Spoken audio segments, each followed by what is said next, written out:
First thing is open up to Esther 1. I hope you're there. And what, I ask you that if you don't have any time to read the book, or if you didn't get the book, that's perfectly fine.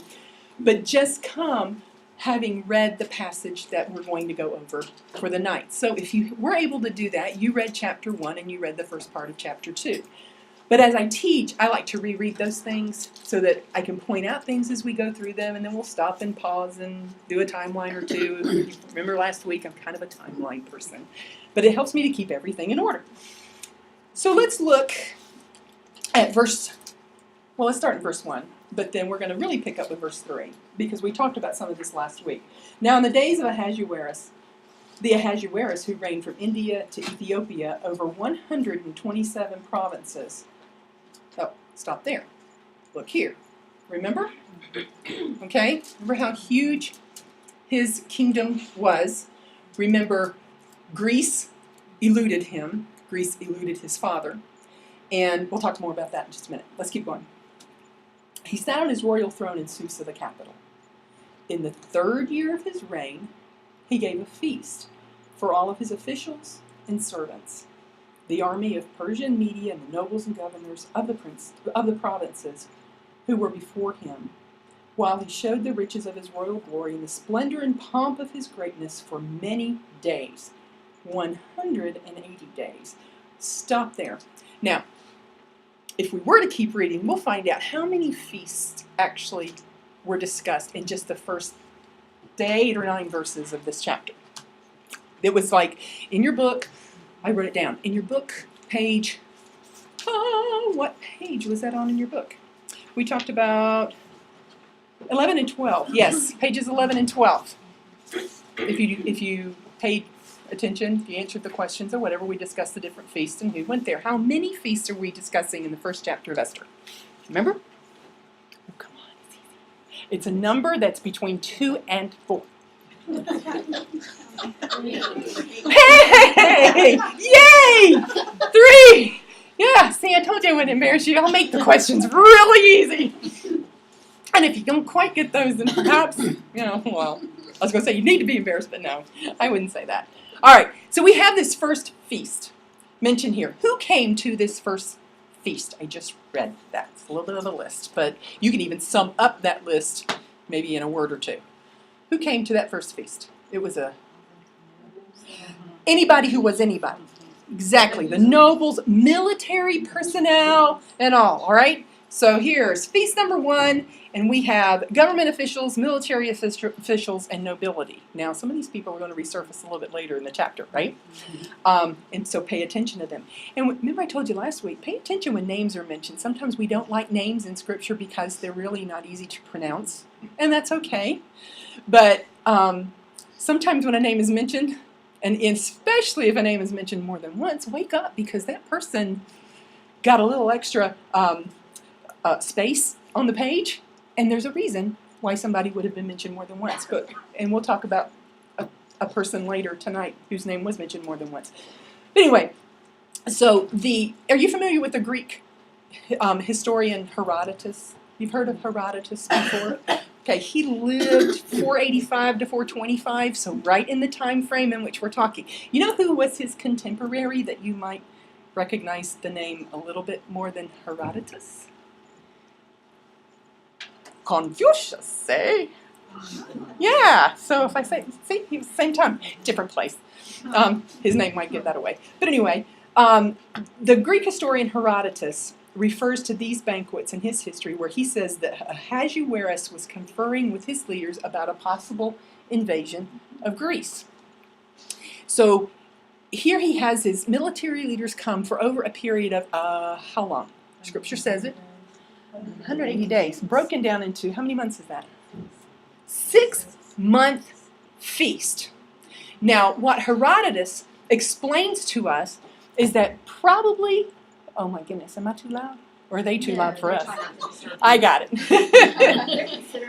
How nice. He said it would probably not have been in that country's best interest to have had all of the nobility and all of the governors of the provinces and everybody collected in one city at one time, because then who's running the rest of the show way out there, right?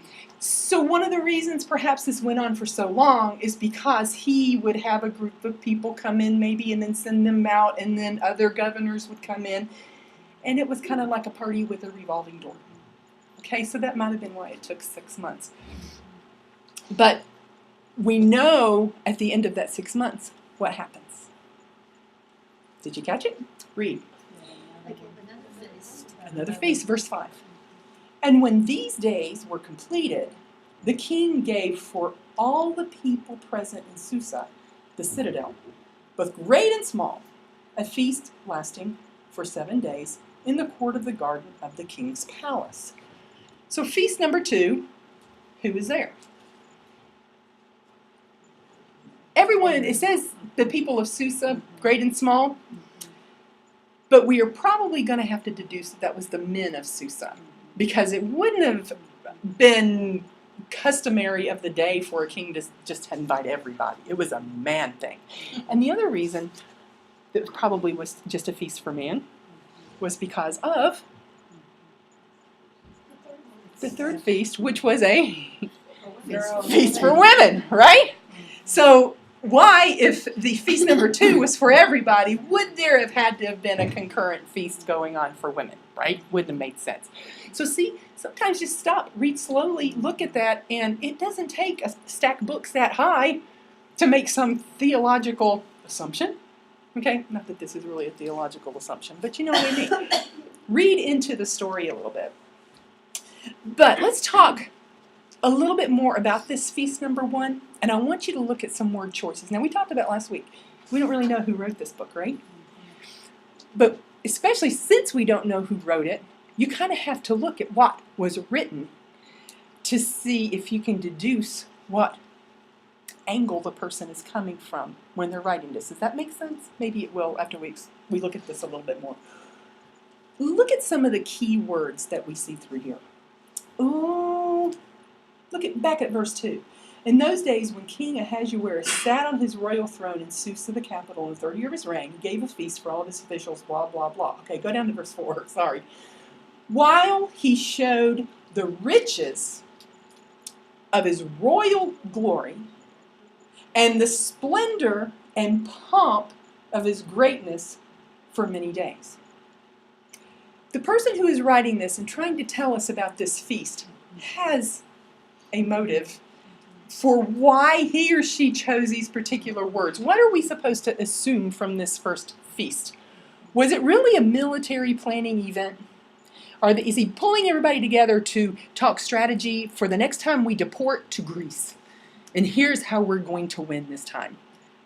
Or was it what? Chance to show off. A chance to show off. A chance to show off. I didn't make it up. I'm deducing that from the words that are chosen by the author of this particular book. Now, one thing I found interesting was that archaeologists have unearthed vessels from Susa in that area and found things inscribed with Ahasuerus' name on them. Drinking vessels that say, the great king, the king of kings, the king of the lands occupied by many races. I guess that probably was a big cup. And the king of this great earth. That's what this man had inscribed on his vessels that he must have distributed for people to drink out of at some of these feasts. And they found them. I'm not going to paint a really good picture of Ahasuerus because I don't think the author of this book paints a very good picture of Ahasuerus. And I think it starts out this way so that we get this idea that yes, this man was very powerful. Yes, he ruled a large area of land.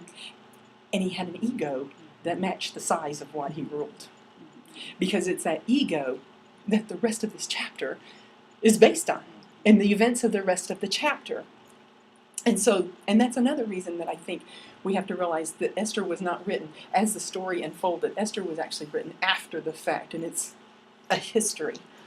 So anyway, how big was the army? I read 2 million people, a 2 million man army, and a 4,000 ship navy. Now, think about it with me for a minute. With all of the land that he ruled, and he had an army of 2,000 men, and a navy of 4,000 ships, and he headed toward Greece. You notice on the map, I could back up, but I won't. Notice on the map, the area of Greece that he had not yet conquered was not that big, right? How in the world can a king with 2 million men and 4,000 ships not conquer an area that small? Except for the fact that God did not let him conquer an area that small, right? And it's the fact that he did not conquer that area that leads us into the rest of the book of Esther. See what I mean? So God, once again, the sovereign God, the providential God that we talked about last week, even gave the most powerful king with the most powerful army and the most powerful navy a strong defeat because he had another purpose. And that defeated king had to head back to Susa. And that defeated king had to be lonely and rejected and, okay, well, that's the rest of the story. We're not going to get into that. But see, that had to happen. So let's see. Where are we going from here? The ego, we talked about that. Let's talk a little bit about some more of the details that the writer gives us about these feasts. Let's look at verse 6. We know that this second feast for the men of Susa, the men, both great and small, it didn't matter if you were a palace worker next to the king or if you were just you lived on the outlying part of the city. You got invited to this feast. That's very important to remember for a little bit later on. So we are told that this one is held in the court of the garden of the king's palace. There were white cotton curtains and violet hangings fastened with cords of fine linen and purple to silver rods and marble pillars. Also couches of gold and silver on a mosaic pavement of porphyry, marble, mother of pearl, and precious stones. Drinks were served in golden vessels of different kinds, and the royal wine was lavished according to the bounty of the king. Why do we need to know any of that? It's a bunch of men at this party anyway. Do you think they cared? Why do we need to know all those details? We got a play-by-play, basically, or a wall-to-wall description of what this courtyard looked like, down to the marble and what color the curtains were. That's why some people say a woman had to write this, because a man never would have noticed what color the curtains were, right? But I also saw another argument for that. Not for a woman to have written it, but for a man to have written it, because what I read said in the original writings, this is a very rudimentary description of what that area looked like. And I'm thinking, that's an awful lot of detail. And I know a certain man I'm married to that would never have come up with that much detail if I'd asked him what that room looked like. What their house looked like when he gets invited somewhere. Oh, it's just a big house. Brick. The one-word adjective descriptions that men usually give. So our first feast, the writer kind of tells us that it's to boost his ego so that he can show all of these very important people how powerful he is. But now we're talking the common people were brought in. And so, yes, you're very powerful, but this really focuses on what he has, right? So now we're down to the possessions, what the king has, even down to the drinking vessels, right? And very much some of these drinking vessels that are mentioned here could be what they have unearthed that have his little inscriptions on them. So the ego, known as Ahasuerus, wants people to know how powerful he is. He also wants people to know what all he owns. It's very important to the rest of the story because there was something that he owned that he had yet to show off, right? So this is important. I'm trying to set the stage as we go. I'm not trying to set the stage. Maybe I should rephrase that. The person who wrote this is exactly what they're doing. They're getting us into this story. So let's look at verses, we read 7. Look at 8. And drinking was according to this edict. There is no compulsion, for the king had given orders to all of the staff of his palace to do as each man desired. What does that mean?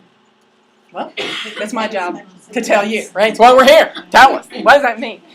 Apparently, custom had it that if there was a feast, king called or whatever, that whenever the king ordered another round of drinks, everybody had to have a round of drinks. Okay? So when the tray came by with those fancy gold vessels on it, you had to take one, you had to drink, and you couldn't question, you couldn't pass. If you were going to be a guest in his home, you drank when he told you to drink, you didn't drink when he told you not to drink. So this was odd. And it was odd enough that it made the story. And we're told in the verse before that the wine was lavish, right? So there was as much as you wanted. So this gives us the idea the king wanted to let you know you can drink as much as you want. You don't have to wait for the next round to come around. I have enough. Because chances are, yeah, you could look at it the other way. If you just don't want another drink, then you didn't have to take it. But chances are that's probably not what happened, because you have to realize these are people who live out here that have been invited into the palace. They haven't had anything this good, maybe ever. So they're not going to pass it up. So once again, it's reiterating the fact that this man had a lot, and he was going to let everybody know that he had a lot, and he wasn't even going to run out of anything, because you could have as much as you want. All of these people could have as much as they want, and there would still be some left over. Okay? So we got some details of the feast. We got some details of the places where they had the feast. But now we get to meet somebody. And I love it when a new character is introduced. This is the English teacher in me, okay? We have a new character to our story. Verse 9, Queen Vashti also gave a feast for the women in the palace that belonged to King Ahasuerus. Now, Vashti, you say tomato, I say tomato, which is it? I use this Bible study tool on my computer when I study, and when I look up words, thankfully it has this little audio thing on it so I can click on it, and this man, who sounds like he's got something in his throat because he's speaking Hebrew, he's always like, and I'm like, what was the name again? And it sounds like he's got something caught in his throat, because I guess that's what Hebrew sounds like, right? Anyway, he pronounced her name is Vashti. So as I have tried to study, and as I taught this, I try to do it the way he says it. Now, I cannot do every name the way he says it, because you probably will think I need medical attention. And I speak Southern Hebrew, so they never sound like this scholarly man with a very charming voice sounds, when I hear him on my computer. But Vashti, she gave a feast for the women in the palace that belonged to King Ahasuerus. Now we have a grammar issue here. We do. Now, what belonged to King Ahasuerus in that sentence? The women or the palace or both? You see my dilemma. And the answer to that would be? Both. Yes, both, okay? Grammatically, it's a very difficult sentence, but the women belong to him, and the palace belonged to him. So that gives us a couple of options. Either none of the outside women in Susa were invited to any kind of party like their husbands would have been, and they're just all at home. And Vashti is one of the king's women. There were houses full of king's women, his harem. So maybe she's just doing something for those over there. So those are the women that belong to the king. Well, we know the houses in the palace or the compound belong to the king. So did she just do it for the fellow haremites? I just made a word. Edgar Allan Poe did it all the time, and he got famous. Okay, that's what I always say when I make up something. But anyway, did she just do it for those women who belonged to the king, or did she open up a feast to the other women in Susa? We don't know, but that is a very confusing sentence in this story. But not any need to get hung up on. Now here I had a little bit of fun. I hope it's fun for you. Who is Vashti? I know she's the queen, but before she became the queen, do we know anything about her? Can we look up a history on Vashti? Well, I have a timeline. Surprise, surprise. Okay? And we're going to fill it in because I questioned something I read, and it's okay to do that. And sometimes when you question something that you read and you find out that you were actually smart. Now, I'm not going to tell you I'm smart, but you'll see, hopefully you'll see why I question this, because maybe you would do the same thing. So I pull up on, who is Vashti's father, or Vashti's roots. If you do that, you get hair care stuff, probably. But, who is she? Well, multiple places I find that it is a legend that she is the daughter of Belshazzar. Does that impress you? Okay. Now, that's what's in Jewish writings. And I'm looking at that and I'm thinking, okay, how can she be Belshazzar's daughter? Because Belshazzar was the one that was killed by Darius at the end of chapter 5 in the book of Daniel, when the Medes and Persians came and took over Babylon. And we are already past, all of that. So I thought, okay, we're going to figure this out. So let's figure this out together with some easy math. Okay? I know this is going to impress you. All right. Let's say, for the sake of easy math, that she is Belshazzar's daughter. If she is, at the time in 539, when Darius the Mede takes over Babylon, let's say she was 10 years old. The legend that the Jews have in their writings is that she was awakened in the palace that night when Darius attacked, and her father was killed in the palace that night. And she heard all of this, and she ran to her father's room. He was already dead. And Darius was there, and instead of killing her, which would have been the custom, he had pity on her, and he took her as, I guess, a prisoner of war, but took her, back to Sushan, or Susa, whichever one you want to call it, with him.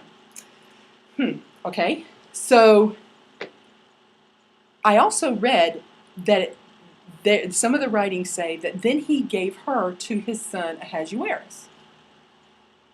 Well, that doesn't make any sense to me, because let's keep going with the timeline. Let's fast forward 20 years. Okay?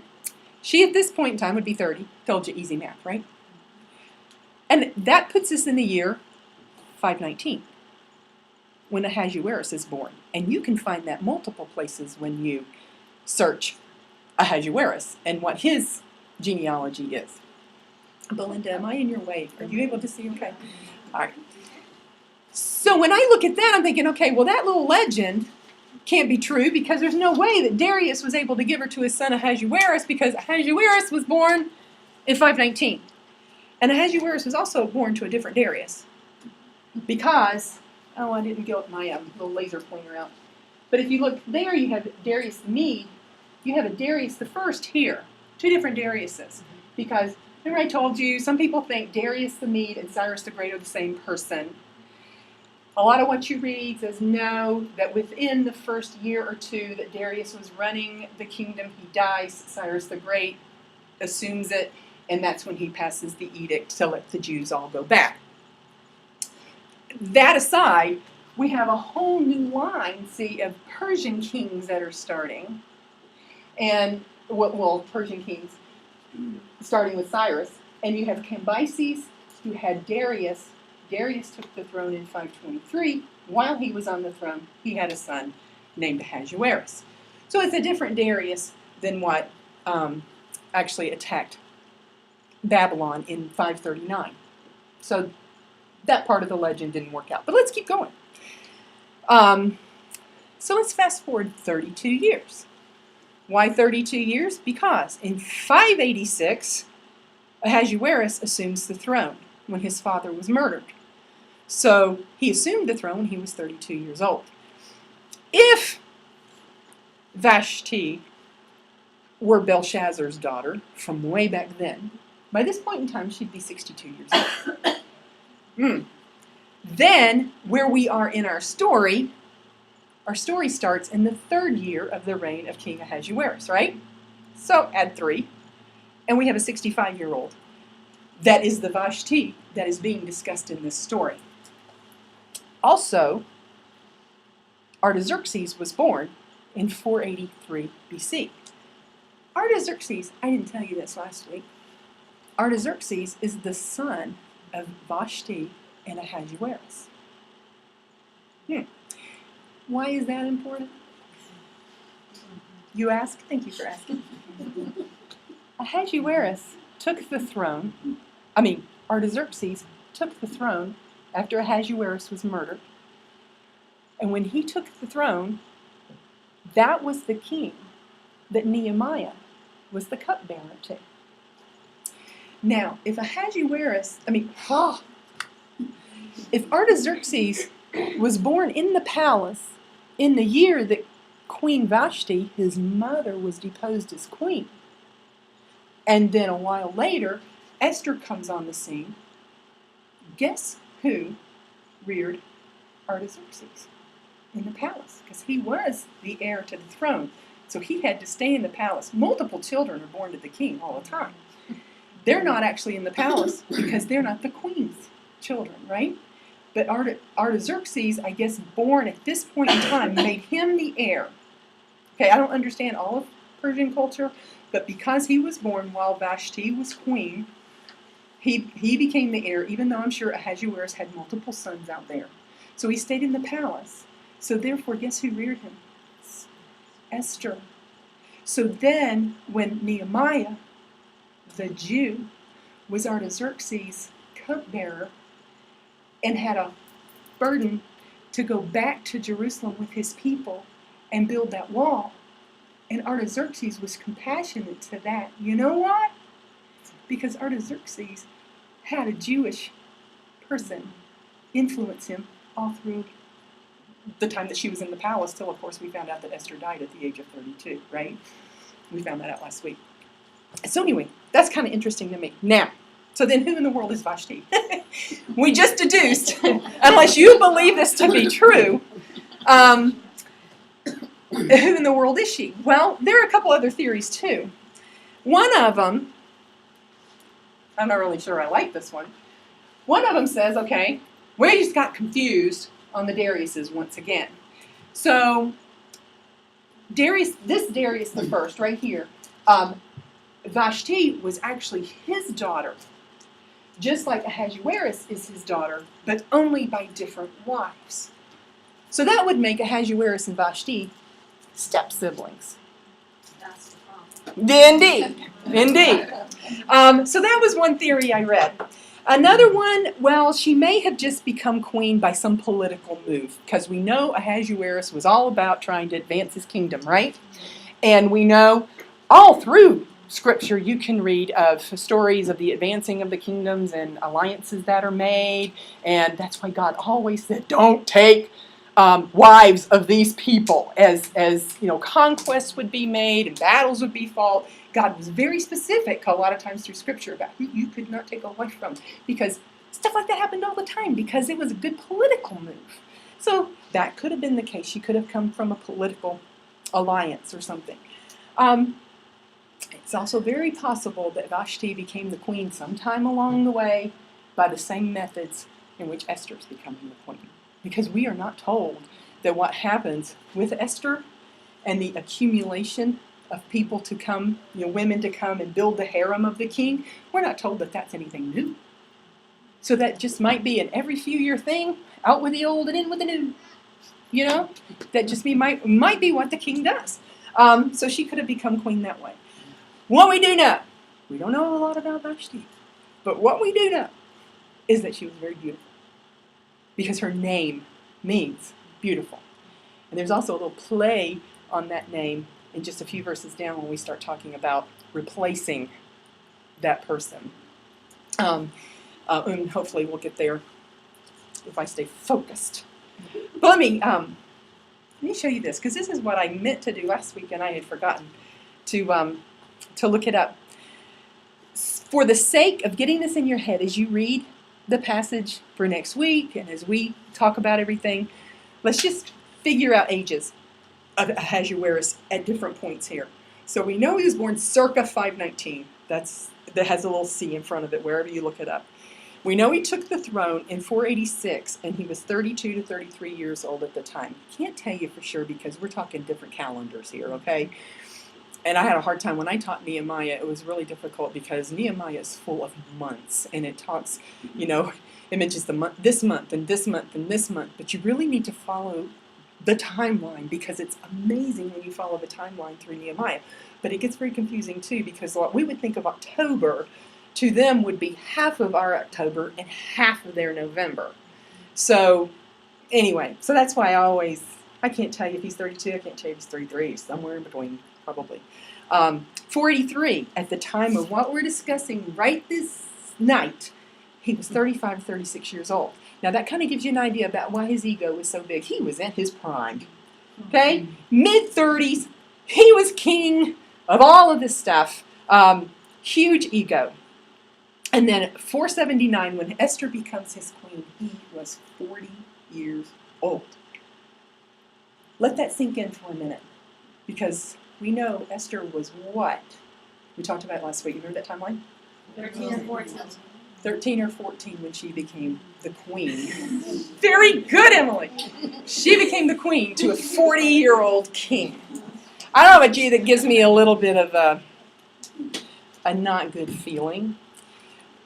But it also, it's still the culture, but it also kind of, think of the mentality of a 13, 14-year-old gal, and here she is faced with this dilemma of the Jewish people, and the phrase that everybody quotes from the book of Esther, when Mordecai says, you have to go in there to the king, and she's, I will, if I perish, I perish. That's a lot for a 14-year-old to say, right? And then you realize, well, yeah, she could not approach the king without him calling for her, but she's also a 14-year-old girl going before a 40-year-old man, whom she had to fear. Not just because he's the king, but because he's so much older. But anyway, but yes, it is a culture, and the culture thing's kind of hard to get over. It really is, but we have to. All right, moving on.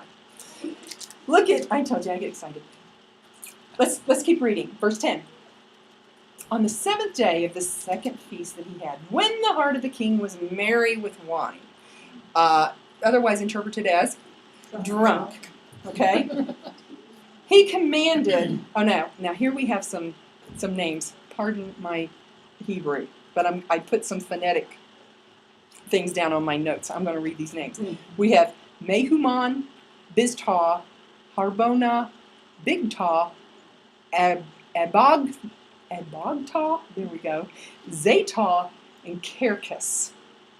They were the 7 eunuchs who served in the presence of King Ahasuerus. And he summoned them to bring Queen Vashti before the king with her royal crown. Okay, stop there. So we have these 7 eunuchs that work for the king to oversee his harem. Now, the word I think in KJV is chamberlains. And if you look up the word chamberlain, it is actually the word castrated. So these are the men that the king entrusted with his harem, and they had to be eunuchs because therefore they were no threat to the king. And the women are always kept away, locked up by these eunuchs. They very rarely came out into public because the king was such that he was so possessive of them, they would never, ever have any opportunity to be unfaithful to him. Plus, there also had to be careful guarding because any children born within those 4 walls of those many homes that he kept these women in had to definitely belong to the king. So no men, unless they were eunuchs, had any access to these women. And that's why this is specified here for us. Also, I find it very interesting. How many people did he send to get Vashti? Why in the world did it take 7 men to go get her? Did he think maybe she wouldn't come? And 1 woman was no match for 7 men? I don't know. But what I do know is what it says, and 7 of them were dispatched to go get her. Now remember, he was in show-off mode, right? He'd shown off his stuff to the people who came to the second feast. He had bragged for 6 solid months to these nobles and the military people who came to that first feast. He was in full form, right? And so, hey, you have seen everything except one of my prized possessions, the most beautiful woman in the kingdom. This is why I have a hard time thinking that Vashti was 65 years old at this point in time. Okay, think about it. Okay? But anyway, so in show-off mode, he's thinking, I've got to go send for her, because this will be the ultimate. You think yours is pretty? I got the prettiest one. And she's stored away. Let's keep reading. Let's see. I'm in 11. To bring Queen Vashti before the kings with her royal crown in order to show the peoples and the princes her beauty, for she was lovely to look at. But Queen Vashti refused to come at the king's command, delivered by the eunuchs. At this, the king became enraged, and his anger burned within him. So we see that she refused. When I looked up that word, it means to defy or to present with defiance. It wasn't a, no, guys, I don't think I'm going to go. There was a flat refusal. Remember who called for her? Remember what you cannot do if the king calls for you? Say no. You can't say no. So for her to do this, she pretty much knew that this probably would not be the last she would hear of this, right? But she said no. Now, in your book, on page 17, there's a list of, let's see how she puts it. Is 17? Yes. She was beautiful, behold, so beautiful, and in fact her husband wanted to show her and the crown jewels off. Okay, and then Elizabeth George lists some things. I listed them out too. Why did she refuse? Well, you got to remember that everybody was drunk. They could drink as much as they want. We knew that. Everybody was drunk. And remember, all of the men from the city were there. All of the men from the city were there. Come on. Then second, she was told to appear with her crown. And from several things I read, probably we can read into that what he wanted was her in her crown and only her crown. Okay? So that he could really show her off. So she now has a very moral dilemma. Also, it's highly likely that she was pregnant at the time, because we know that Artaxerxes was born around this same time. Now, if not, maybe she had already had him, whatever. But that's this possibility of knowing an exact time, but that could be it too. And, she's not supposed to go out if she's great with child. That's a customary thing too. So maybe she's like, no. Well, there's some, well, was it this? Was it that? We don't know. We weren't there. But what we have to understand is that this request was completely countercultural. The king's women were never to be seen in public. So the fact that he was summoning her like that, now the queen could be, but not at a men's feast. Okay? This was not a state event, which is when she would have worn her crown. So this is a countercultural thing. She wasn't supposed to be out there. If she was pregnant, she definitely was not supposed to be out in public. It was a terrible command given by a drunken man. And Vashti did not want to be a part of that. Now, there's plenty of argument out there that you can read. Was she right? Was she wrong? Should she have gone? There's that word submission. I read that word a lot in different things that I read regarding this. Should she have submitted and gone because her husband called for her? I'm not getting into that argument. What I do know is we had a cultural problem and we had a moral problem. And she did what she thought was the right thing to do that night, given the circumstances. And had she not thought it was the right thing, she would have been very not wise to do that, because this very well could have cost her life. So knowing that this could cost her life, to say no, she had to be pretty resolved in her mind that she was making the right decision for her. Okay? And that's all I have to say about that. But look at what happened. Now, in my mind, when I read the story, you just read along really fast and you just think the events happen like this, right? What we read next is that at this the king became enraged and his anger burned within him. Enraged here is full of wrath or furious. He wasn't just upset. He was furious and full of wrath. Anger burned in him means he was consumed by this one thing. You ever had anything like that happen to you? Where something is going on in your world, that's the only thing you can think of.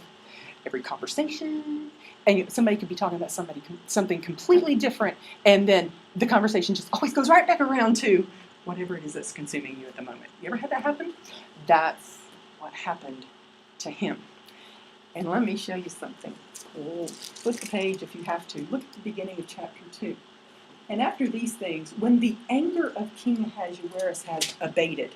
Do you know we're talking years between chapter 1 and chapter 2? We're going to talk about that, if not tonight, the first of next week. Years! Okay?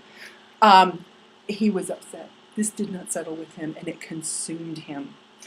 But we got to keep going because we got to at least finish this chapter tonight. Speed up, Chris. Verse 13. Then the king said to the wise men who knew the times, and then notice the parentheses. So when we got that, we're going to, okay, this is going to tell us a little bit more about these wise men. For this was the king's procedure toward all those who were versed in law and judgment. The men next to him being, here comes another list. And I want to tell you, I'll say their names, but I want to tell you what their names mean. And you have to realize these are the 7 most important men in the kingdom next to the king. Keep that in mind. Karshanah means illustrious. Shathah means a star. Admathah means a testimony. Tarshish, yellow jasper. I haven't quite figured that one out yet. Okay. Maris means lofty. Marsanah, worthy. And Memucan means dignified. Even their names, with the exception of Mr. Yellow Jasper, give you the idea that these were very lofty, worthy, dignified individuals, right? Keep that in mind as we continue in the story. These were, I could be doing a slide. These were wise men who knew the times. That means any time in Scripture we're told somebody knows the times, they're followers of the stars. So they were astrologers. That's important to a part in the rest of the story. They're also well-versed in the law, and they supposedly had good judgment. Okay? These were the 7 princes who sat first in the kingdom. Can you flip over to Daniel chapter 6 real quick? Daniel chapter 6 comes right after Daniel chapter 5. I studied hard so I could tell you that. Daniel chapter 5, the story of Belshazzar, the killing of Belshazzar, and the overcoming of Babylon by Persia, right? So chapter 6, Darius, the one who just killed Belshazzar in the palace.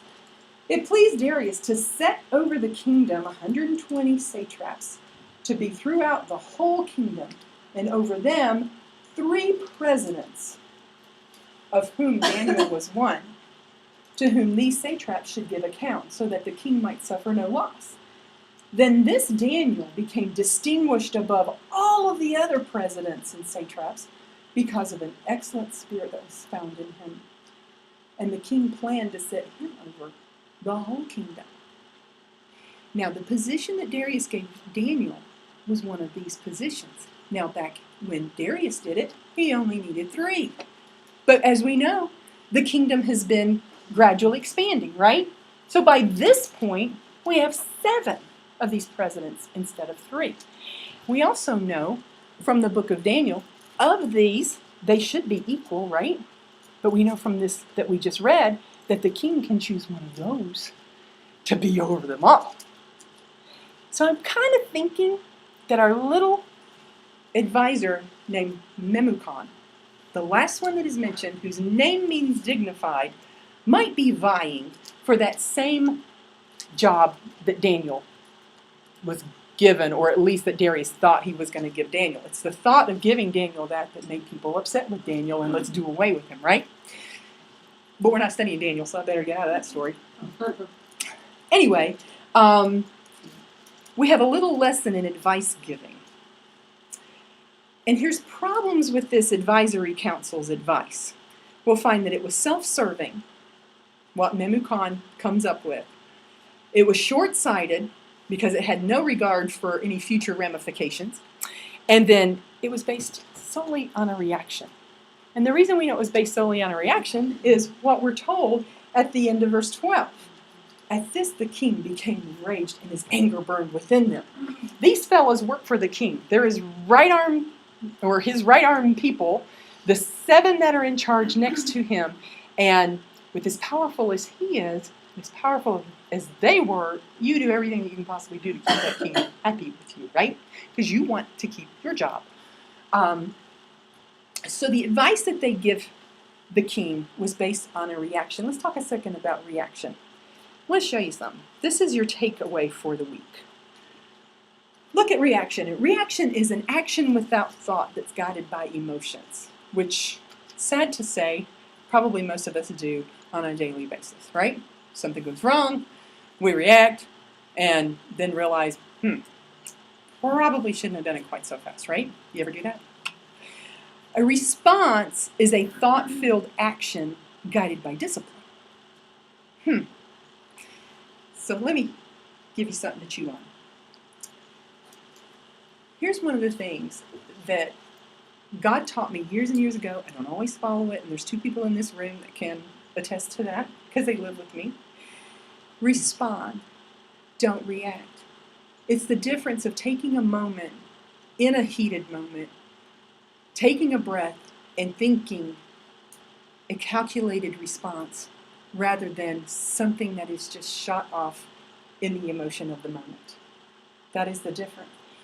I didn't come up with this because if you look in James chapter 1, verse 19 and 20, let every person be quick to hear, slow to speak, slow to anger, for the anger of man does not produce the righteousness of God. We could probably all quote it with our eyes closed, right?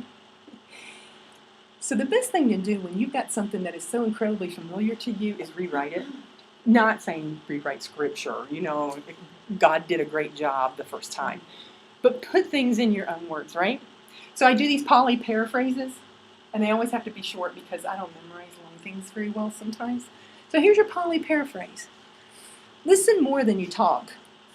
And when you do talk, sound like Christ. Because if we look at the verse, the real verse, the anger of man, substitute that for the word reaction. Because the anger of man typically is a reaction, right? My anger is typically just a reaction to something that didn't go the way I thought it needed to go. For a reaction does not produce the righteousness of God. The reaction is not Christ-like, right? So if I listen more than I talk, and then when I actually do talk, I sound like Christ. You know those little bands people wore for a while, what would Jesus do? That's really not a bad thing. That was not a bad movement. Unfortunately, people who wore them a lot of times didn't follow what their own little wristbands had to say, But that's really, really something for us to chew on. Think this week, perhaps when something upsets you, you're irritated, frustrated, whatever the adjective is that you want to throw in there. Take a step back. Listen more than you talk. And when you do talk, see if it's producing the righteousness of God. Is it making you more Christ-like? Is it making the person that you respond to more Christ-like? One thing that was really eye-opening to me, this just came to mind. I hadn't thought of it till now. And I think it's Proverbs 15, but don't hold me to it. A soft answer turns away wrath. And I studied that verse out several years ago. Do you know, most of the time we're thinking, somebody's mad and they're chewing me out and they're yelling and I'm just supposed to go, no, I'm going to whisper something kind to you. And you're supposed to get very, very, very calm now because the Bible says you will. No. A soft answer turns away my wrath. if I am irritated, you are all over me, you are upset with me, I am in a situation or whatever, if I take a moment to answer softly with a calculated response, that is Christ-like, then I will represent Christ in that situation and perhaps then calm you down to help you represent Christ in that situation. That verse takes on a whole different light when you look at it that way, doesn't it? A soft answer might not calm this person down. A soft answer is to calm you down and to give you the response that will be a Christ-like response instead of a reaction that does not produce the righteousness of God. That's a sermon. But seriously, God used that in my life years ago. I fail, but it comes to mind a lot. Respond, don't react. That just might have to come on a sign in my house someday, hanging on the wall. Look out. It might show up. Okay. Let's see. We got to talk about Memicon. Oh wait, I don't want to do that yet. I want to read those verses first. Read verses 16, 18. We're almost done, I promise. I really promise. And I'm dying. It's so hot. But 16, 18. Oh no, we got to back up. We got to back up to 15. The king is mad. Here's what the king says to them. According to the law, what is to be done to Queen Vashti because she has not performed the command of King Ahasuerus delivered by the eunuchs? The king is asking his advisors this. What does the law say is supposed to happen to Vashti?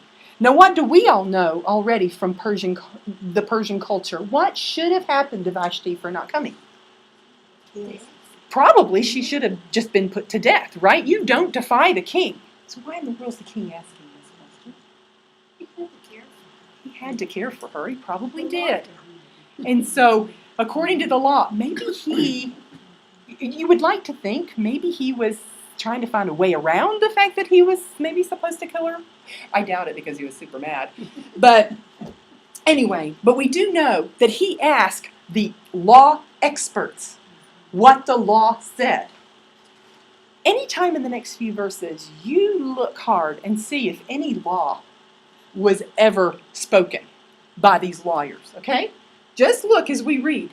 According to the law, what am I supposed to do? Well then, so verse 16, then Memicon said in the presence of the king and the officials, not only against the king has Queen Vashti done wrong, but also, now read slowly, but also against all the officials and all the peoples who are in all the provinces of King Ahasuerus. For the queen's behavior will be made known to all women, causing them to look at their husbands with contempt, since they will say, King Ahasuerus commanded Queen Vashti to be brought before him, and she didn't come. So why do I have to listen to you? That's what he's saying, right? This very day, the noble women of Persia and Media who have heard the queen's behavior will say the same to all of the king's officials. Now, stop there for a minute. What was Memicon? A king official. He was a king's official. Exactly. I think Memicon probably had a little issue at home. Can you read between the lines and kind of see that? Mm-hmm. And there will be contempt and wrath in plenty. Oh my goodness. He didn't want to go home. He didn't want to go home because he knew what his wife was going to say back to him, right? I was at Vashti's party, and they came, and she said no, and she's still alive, so no. Can you not? Anyway, okay. I'll write that script out one day. We'll have a play. How's that? We're gonna act out the book of Esther when we are done, and have our own little Bible study play. Anyway, so let's look at his soapbox. Let's summarize what he just said. He says, Vashti didn't harm just the king, but, and I emphasize it if you didn't notice, all officials, all the people in all the provinces, and all the women will hear what will happen, and they're going to despise their husbands, specifically women like my wife, The wives of Persia and Media will boast about what happened and will cause contempt and wrath and plenty. Without actually saying it, but saying it, we have a national crisis on our hands. This is going to happen all over the country. All of these women are going to defy their husbands, and it's all because of your wife, Vashti. And we got to do something about this. Because I have to ride a camel home to the far province with this one. And she's not going to listen to a thing I say all the way home. Can't you see it? So, he has a solution. Is it really? But let's read. Verses 19 to 20. If it please the king, because we want to keep the king happy, let a royal order go out from him, and let it be written among the laws of the Persians and the Medes. Hold it. Stop right there. Didn't the king ask what the law said? Did he ask, what law should I make? No. So he's never told what the law says, but he's just given an idea for a new law right here. And you know, with the law of the Medes and Persians, you've heard that before. That happened in the book of Daniel and those stories that we know. But we know when something is passed with the law of the Medes and Persians, it is irrevocable. The king cannot change his mind at all. And we'll see another problem with that later when another law is written to dispose of all of the Jews.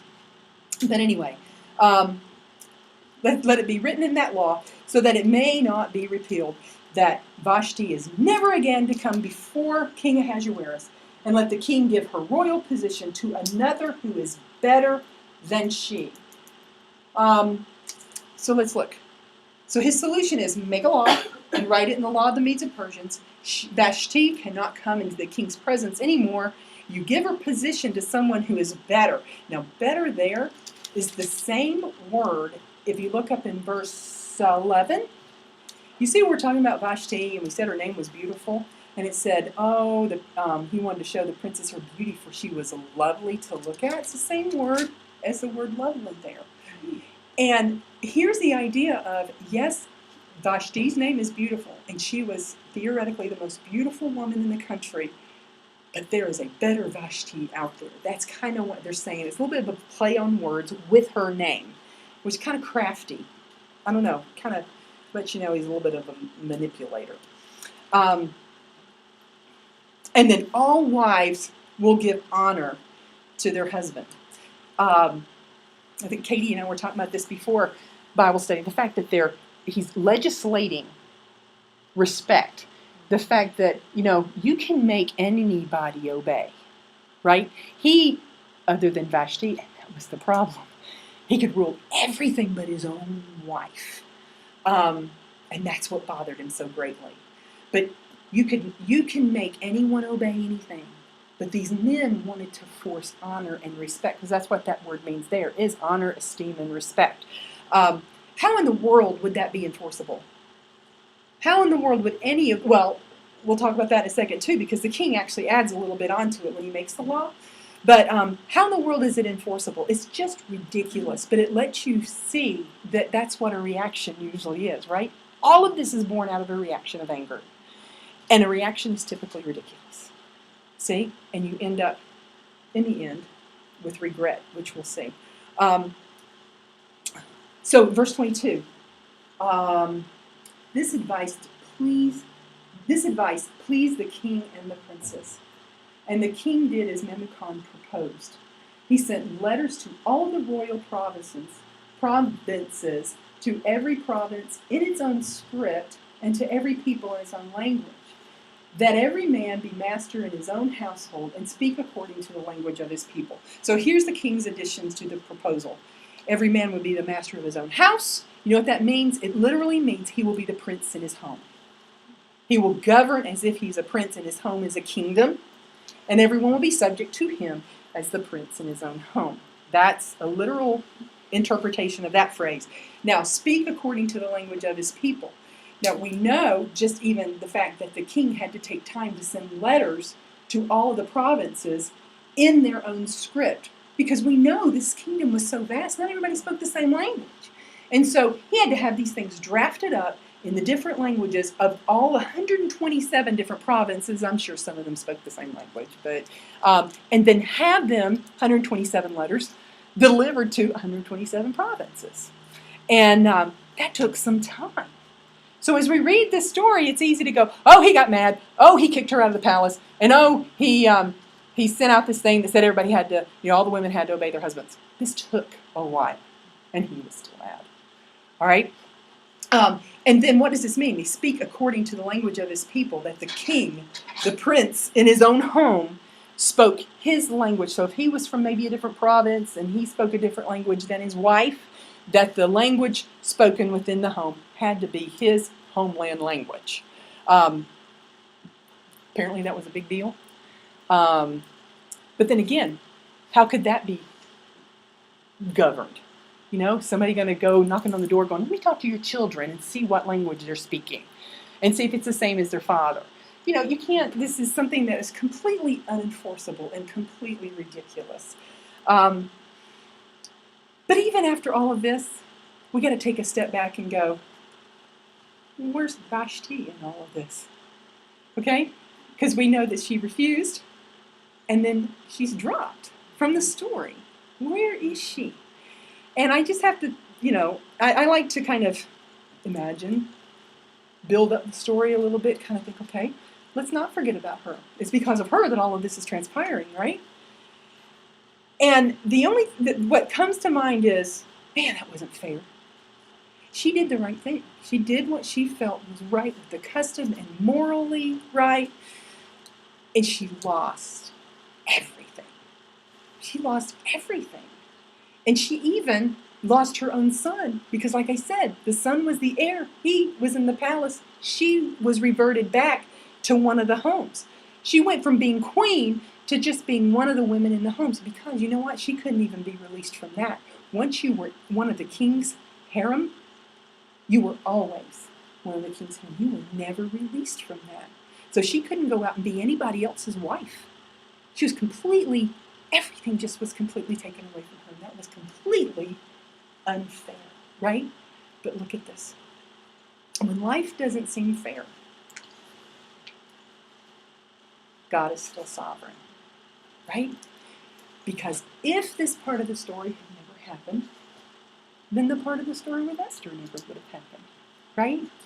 So even when it didn't seem fair to her, and she's put over here, she is put over here in God's sovereignty so that Esther can be put here in God's sovereignty. And it's so easy to, and I think Pastor Jean was talking about this morning, the Facebook post about everything's going so great, so God is really good. But when everything's not going so great, God is really sort of okay and good. Do you ever see that in the post? No. Either it's everything's great and God is good, or pray for me, I just got this diagnosis. And there's nothing. And so it's easy when you're the Esther, although that's a terrible analogy because this Esther story was actually a terrible story, how it all came to be. But when you're the one put here, but it's not so great in God's sovereignty when you're the one removed from here and put over here, right? And that's when you take a step back and go, okay, when it's not fair, God is still sovereign. And God is just. And He has a way of making things right. He didn't forget her, I'm sure. He was with her. Wherever she ended up, He was with her. But I'm sure there had to be times she was thinking, this just isn't fair. But in life, when it's not fair, God is still sovereign. And that is the thread that we started last week that is woven through chapter 1.